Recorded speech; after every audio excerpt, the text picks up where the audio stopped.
Being too nice isn't a virtue, it's a trap. Here's why bending over backward for others could be the very thing holding you back. Let's be honest, how often do you put others' needs before your own?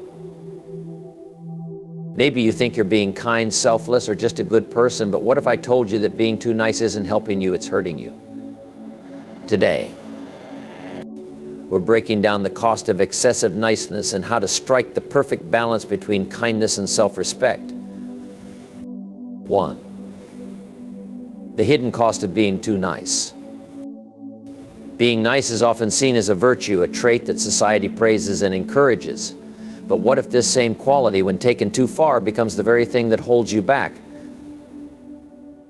There's a hidden cost to being too nice, one that isn't talked about enough. Let's explore what it really means to be too nice and the impact it has on your energy, self-worth, and relationships. When you're too nice, you often find yourself putting others' needs ahead of your own. At first glance, this seems noble, even admirable. But over time, something subtle yet damaging begins to happen. You start to lose yourself. Your priorities, your dreams, your well-being, all of it takes a back seat because you're so focused on keeping others happy.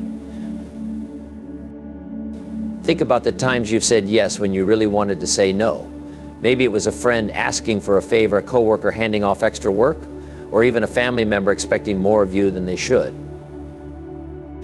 Each time you agree, you chip away at your own energy and peace of mind. The problem isn't the act of helping, it's the imbalance. When you give too much without replenishing yourself, you become drained, exhausted, and even resentful. Now let's talk about self-worth. Being overly nice often stems from a deep-seated desire for approval. You want people to like you, to see you as dependable, kind, and selfless. But here's the catch when you tie your value to how much you can give. You place your worth in the hands of others. And that's a dangerous place to be. The truth is, people often take advantage of those who are overly agreeable. It's not always malicious, it's just human nature. When you never say no, when you're always the one to compromise, you unintentionally teach others that your time and energy are less valuable. You become the go-to person for their needs, but who's looking out for yours?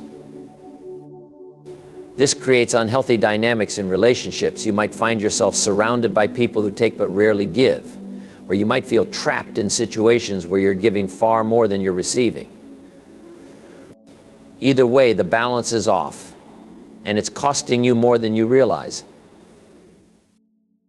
Here's the hardest part to accept: being too nice isn't kindness, it's self-neglect.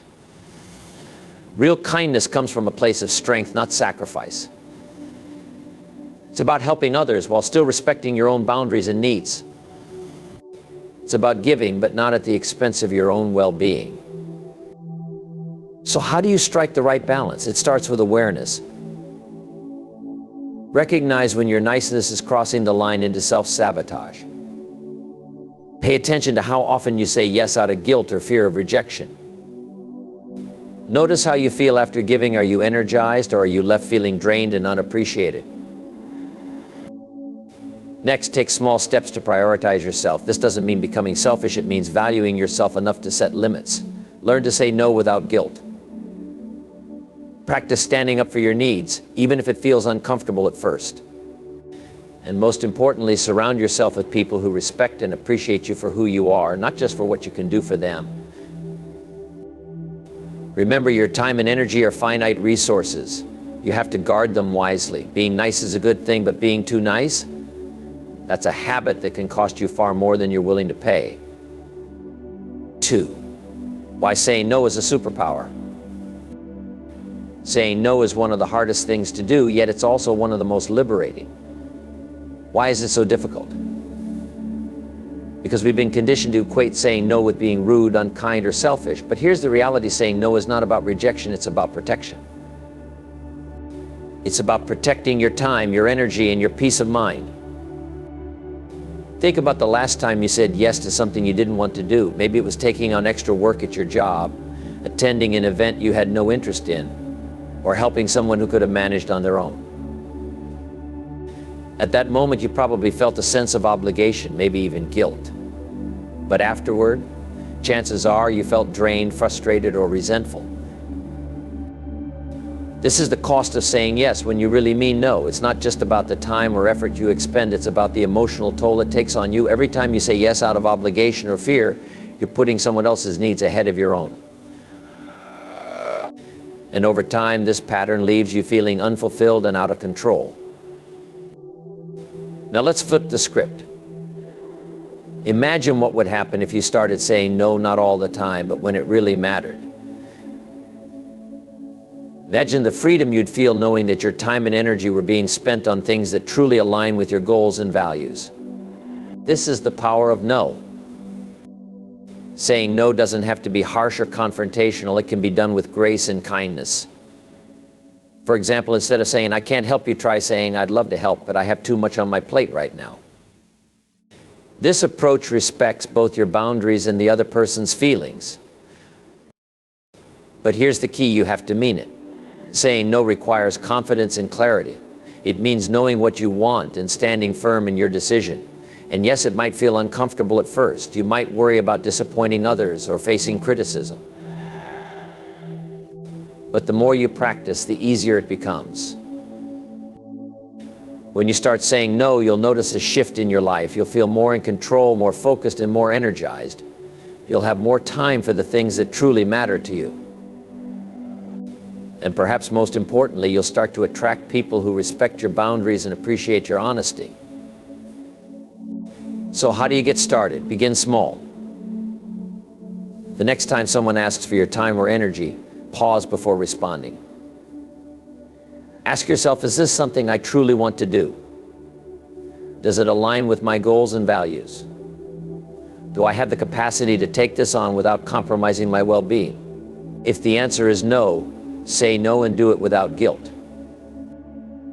Remember, saying no is not about being selfish, it's about being self-aware. It's about recognizing your limits and honoring them. It's about showing yourself the same respect and kindness that you so freely give to others. In the end, saying no is a superpower because it gives you control over your life. It allows you to focus on what truly matters and to show up as your best self. And that's not just good for you, it's good for everyone around you. 3. Kindness vs. niceness, what's the difference?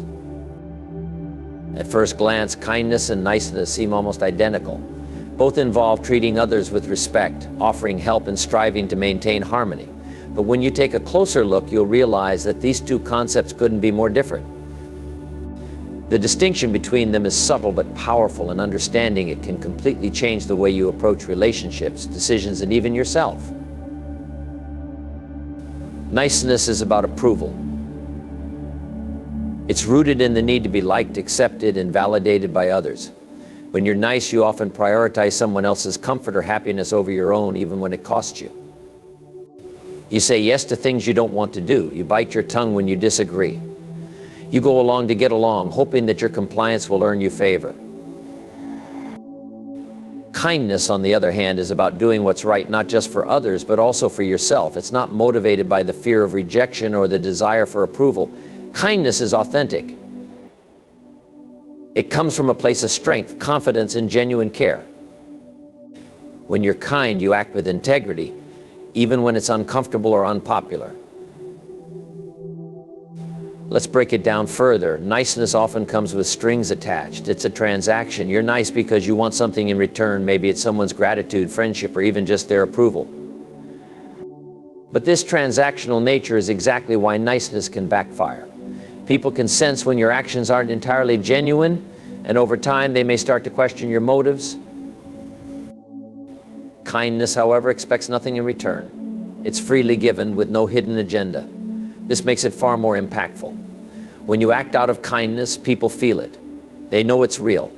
And that authenticity creates trust, respect, and deeper connections. Now, here's where it gets tricky. Niceness often masquerades as kindness. It's easy to confuse the two because they can look the same on the surface. Both might involve helping a friend, supporting a colleague, or offering a listening ear. But the difference lies in the intention behind the action. Are you doing it because you truly want to help, or because you're afraid of what might happen if you don't? Let's take an example. Imagine a friend asks for a favor that you don't really have time for. If you're nice, you might say yes because you don't want to disappoint them. But deep down, you feel annoyed or resentful.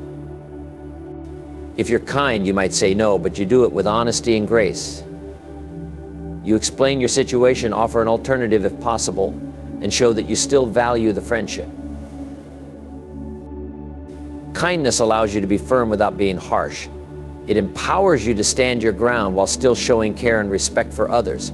Niceness, on the other hand, often leaves you feeling drained, unappreciated, and even taken advantage of. The key to shifting from niceness to kindness is self-awareness. Start by examining your motives. Are you acting out of fear, guilt, or obligation? Or are you acting out of genuine care and integrity? The more honest you are with yourself, the easier it becomes to align your actions with kindness rather than niceness. Remember, kindness is not weakness. It doesn't mean being a pushover or letting others walk all over you. In fact, true kindness often requires courage. It takes strength to say no, to speak your truth, and to prioritize what's right over what's easy.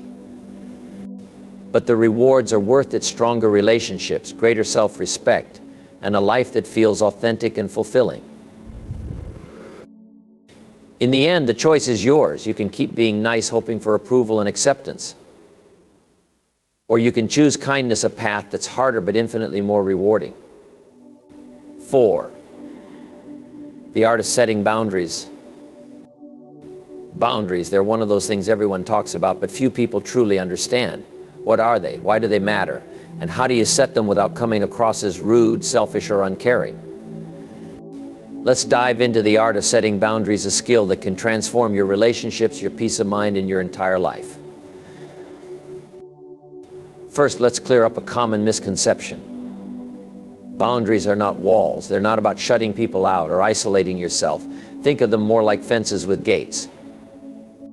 They're flexible, adaptable, and designed to protect what's inside while still allowing meaningful connections with the outside world. The purpose of boundaries is simple: to create clarity. They define what's okay and what's not, both for yourself and for others. Without boundaries, life becomes chaotic. You end up saying yes to things you don't want to do, tolerating behavior that makes you uncomfortable, and spreading yourself too thin. But here's the thing: setting boundaries isn't just about saying no to others, it's also about saying yes to yourself. It's about recognizing your own needs, values, and limits, and having the courage to honor them. Now, why is this so hard? For many people, it comes down to fear. Fear of conflict, fear of rejection, fear of being seen as selfish or unkind.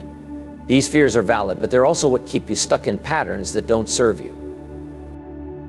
The first step to setting boundaries is understanding what you truly want and need. This requires self-reflection.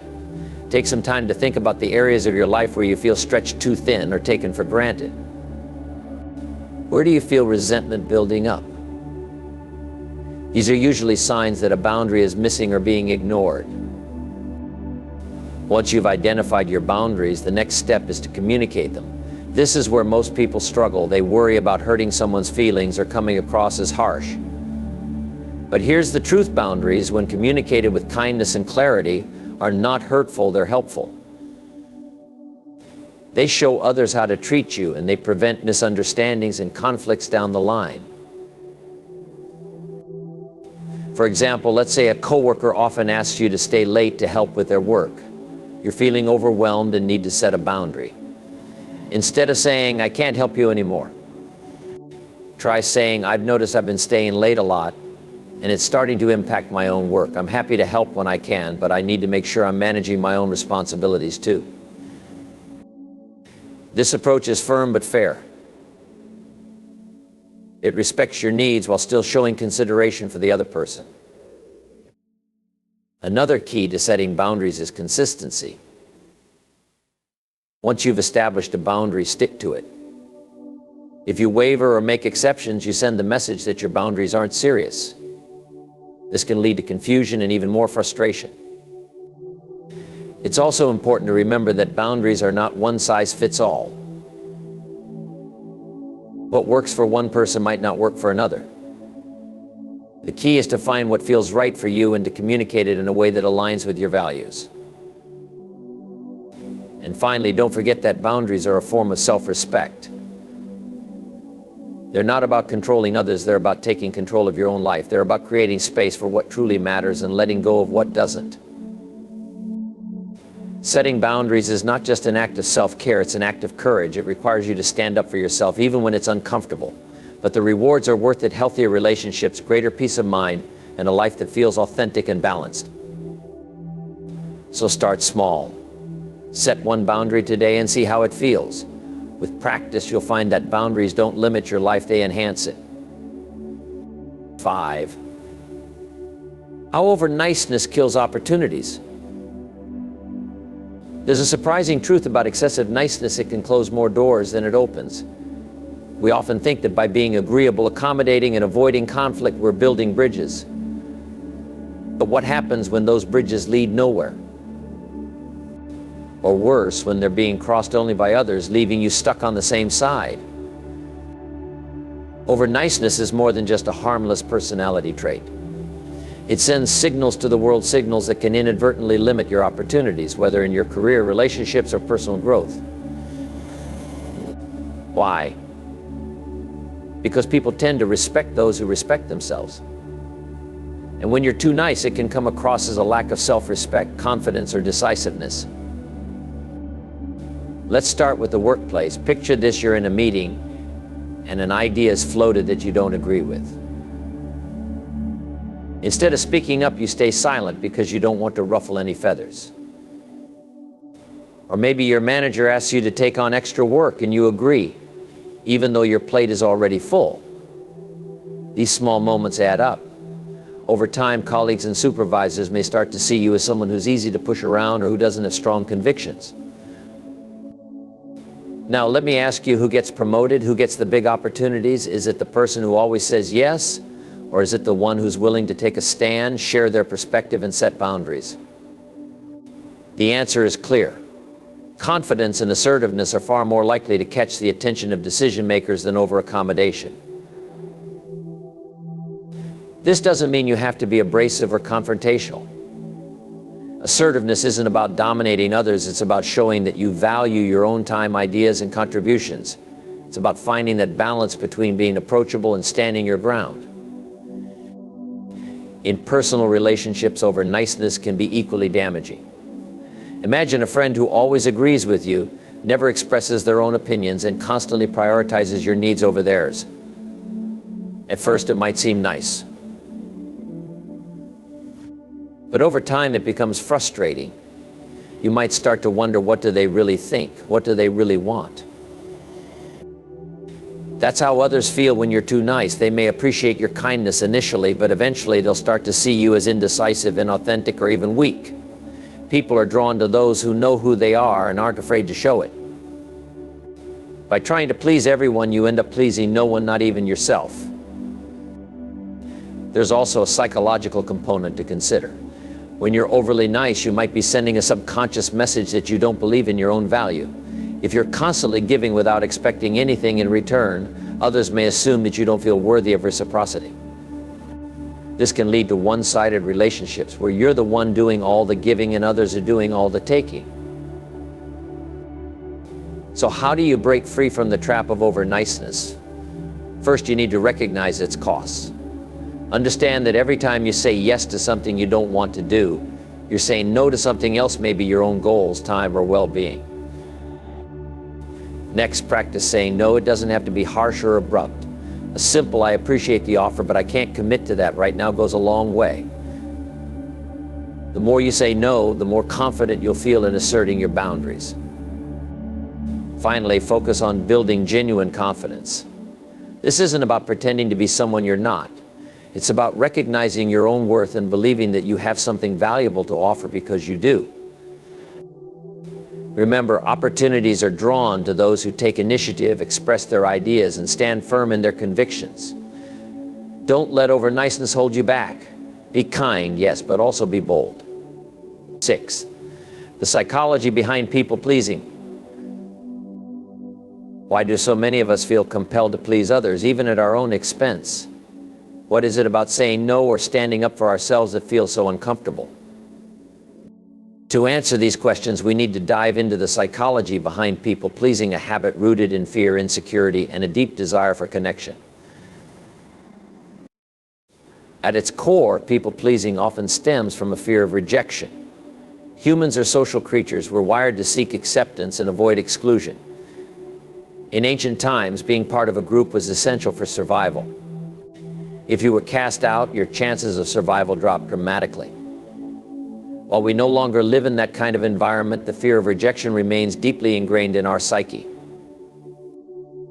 For many, this fear manifests as an overcompensation. We think, if I can just be agreeable enough, helpful enough, or accommodating enough, people will like me, and I won't have to face rejection. It's a defense mechanism, an attempt to control how others perceive us. But here's the paradox: the more you try to please everyone, the less authentic you become. And people can sense that. Genuine connections are built on honesty, not on a facade of perpetual niceness. Another psychological driver of people-pleasing is the need for validation. When you don't fully believe in your own worth, you look to others to confirm it. You say yes to things you don't want to do because you think, if they're happy with me, maybe I'll feel better about myself. But this approach is a losing game. Validation from others is temporary and fleeting. It might give you a momentary boost, but it won't fill the deeper void of self-doubt. True confidence comes from within, from knowing your own value and not relying on others to affirm it. Childhood experiences can also play a significant role in people-pleasing tendencies. If you grew up in an environment where love or approval was conditional, where you were praised for being obedient, accommodating, or good, you might have learned to associate niceness with worthiness. As an adult, this can translate into a pattern of over-giving and under-asserting, all in the hope of earning approval. So how do you break free from the cycle of people-pleasing? It starts with awareness. Pay attention to the moments when you feel compelled to say yes or go along with something you don't agree with. Ask yourself, why am I doing this? Is it because I truly want to, or because I'm afraid of the consequences if I don't? Next, challenge the beliefs that drive your people-pleasing behavior. For example, if you believe that saying no makes you selfish, ask yourself, is that really true? Or is it possible that saying no is simply a way of respecting your own limits and needs? Another powerful strategy is to reframe rejection. Instead of seeing it as a personal failure, view it as a natural part of life. Not everyone will like you or agree with you, and that's okay. The goal isn't to be liked by everyone, it's to live in alignment with your values and priorities. Finally, practice self-validation. This means giving yourself the approval and recognition you seek from others. Celebrate your achievements, acknowledge your strengths, and remind yourself of your inherent worth. The more you validate yourself, the less you'll need it from others. Breaking free from people-pleasing isn't easy. It requires courage, self-awareness, and a willingness to embrace discomfort. But the rewards are worth it: stronger relationships, greater self-respect, and a life that feels authentic and fulfilling. Remember, you don't have to be everything to everyone. You just have to be true to yourself. That's where real freedom and real connection begins. 7. Balancing strength with compassion. Some people think strength and compassion are opposites, as if you must choose one over the other. But the truth is, they complement each other beautifully.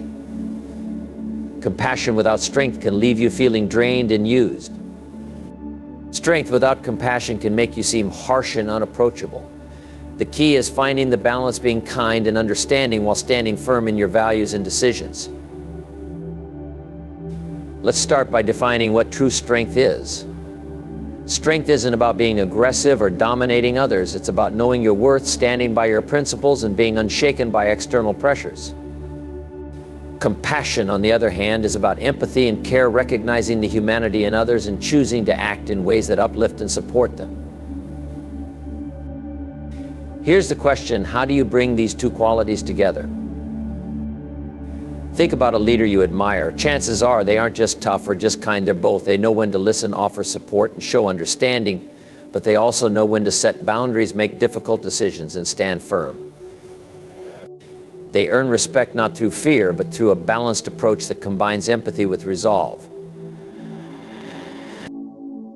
Balancing strength and compassion starts with self-awareness. You need to understand your natural tendencies. Are you more inclined to avoid conflict even when it compromises your values? Or do you lean toward being overly assertive, sometimes at the expense of others' feelings?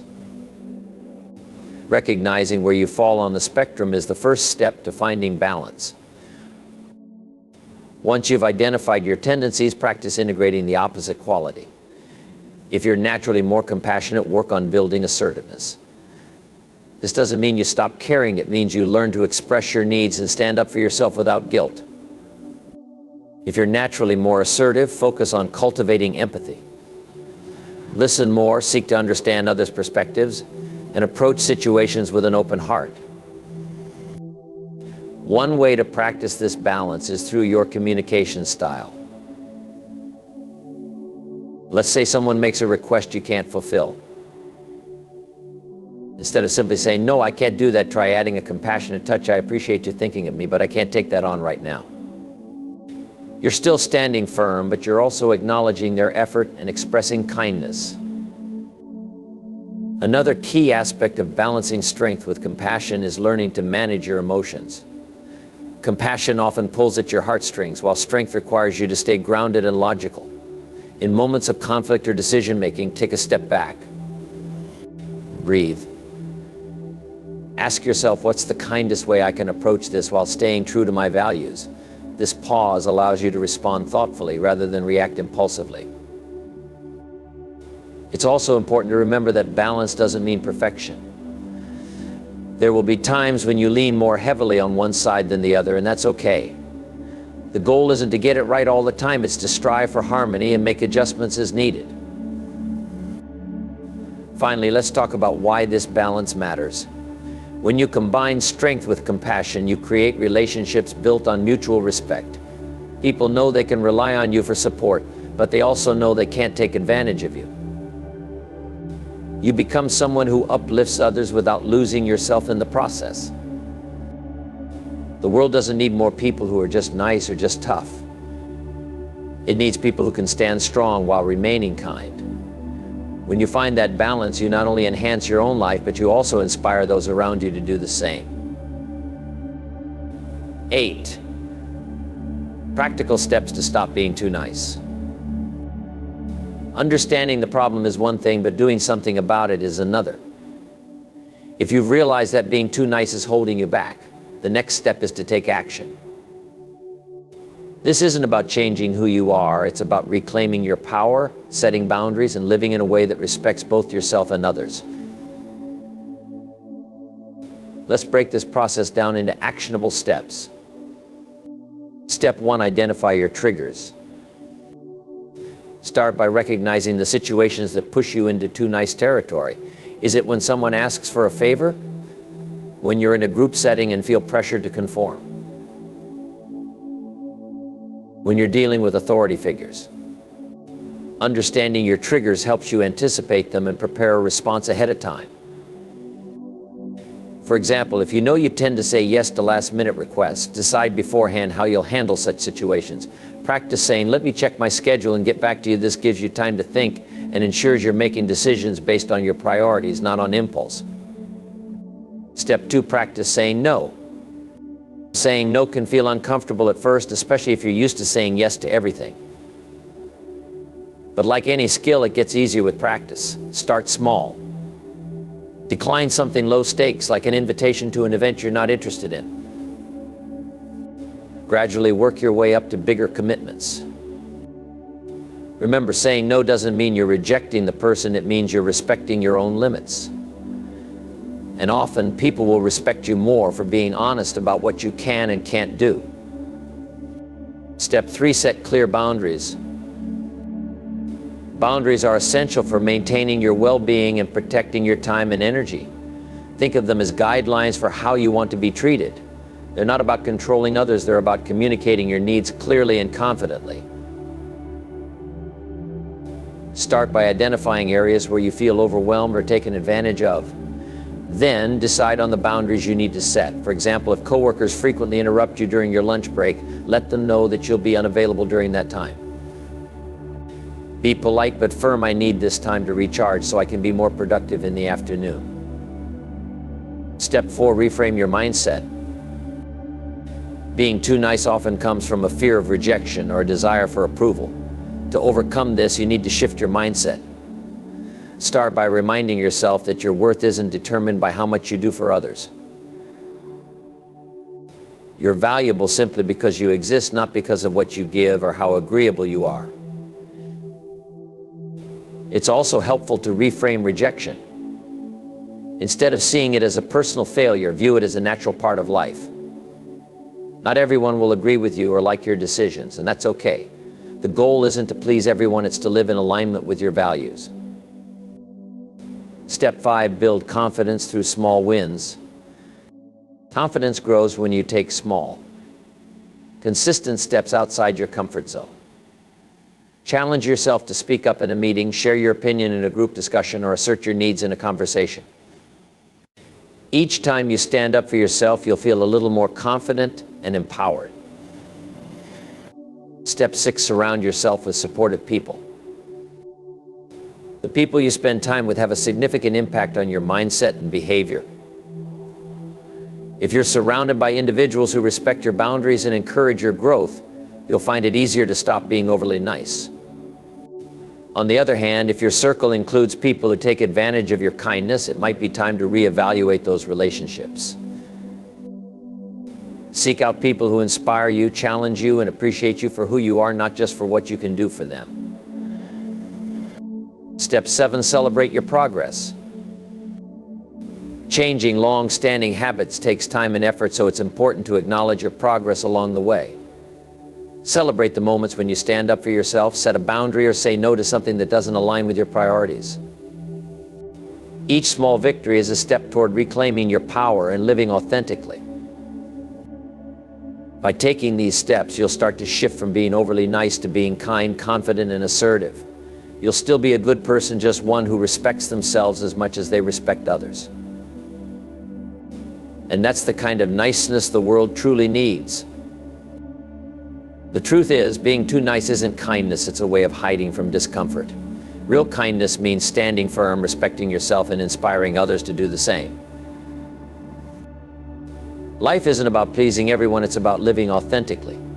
By letting go of the need to always be nice, you create space for genuine relationships, real growth, and a stronger sense of self.